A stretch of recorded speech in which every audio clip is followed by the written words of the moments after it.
Hi, Cherie Hansen here. I'm reading to you from my blog, October 27th, which is called Buddha Dharma Magazine.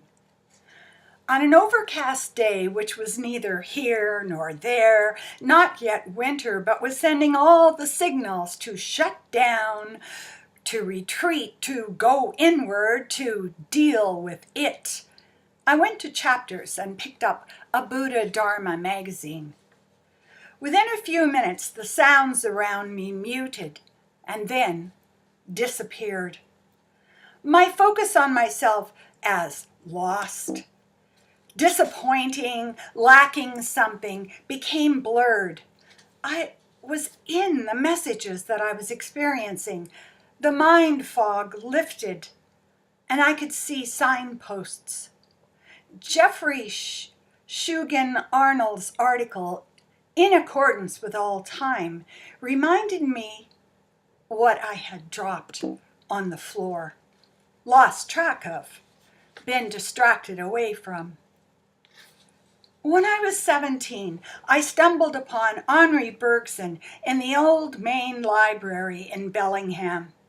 I was alone in the vast reading room with a summer light coming in, and I felt myself opening to the shift in the recognition of time. There are certain reading experiences that are more like a download, and Henri Bergson's concept of duration gave me the distinct feeling of coming home.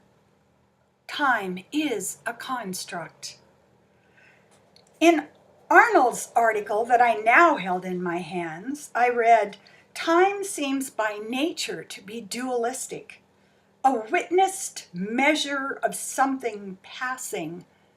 What is time without a witness?"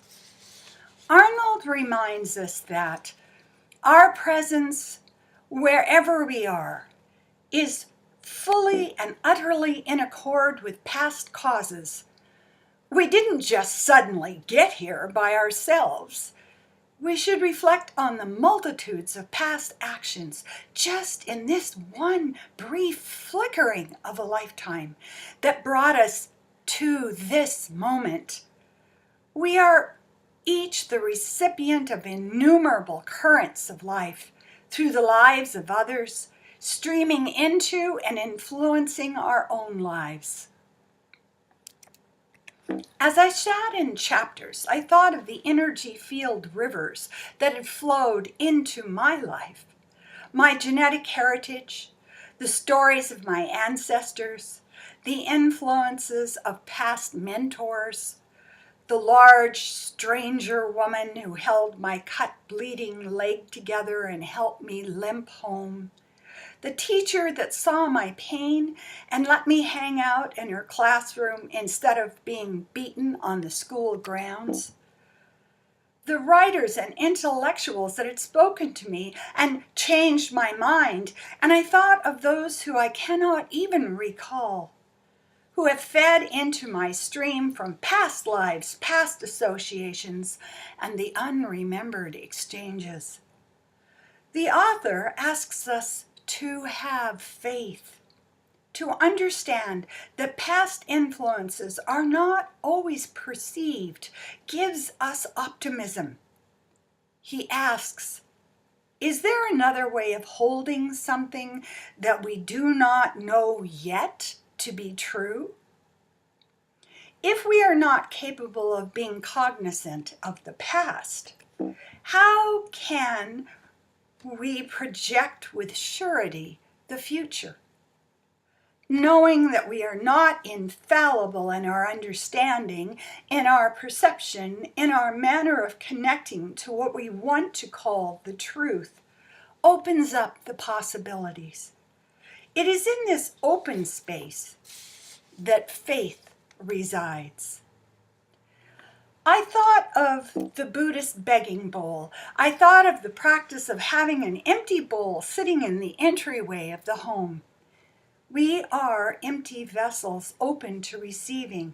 Staying with the question, who am I now, allows for growth, a bigger understanding, and greater gifts coming in.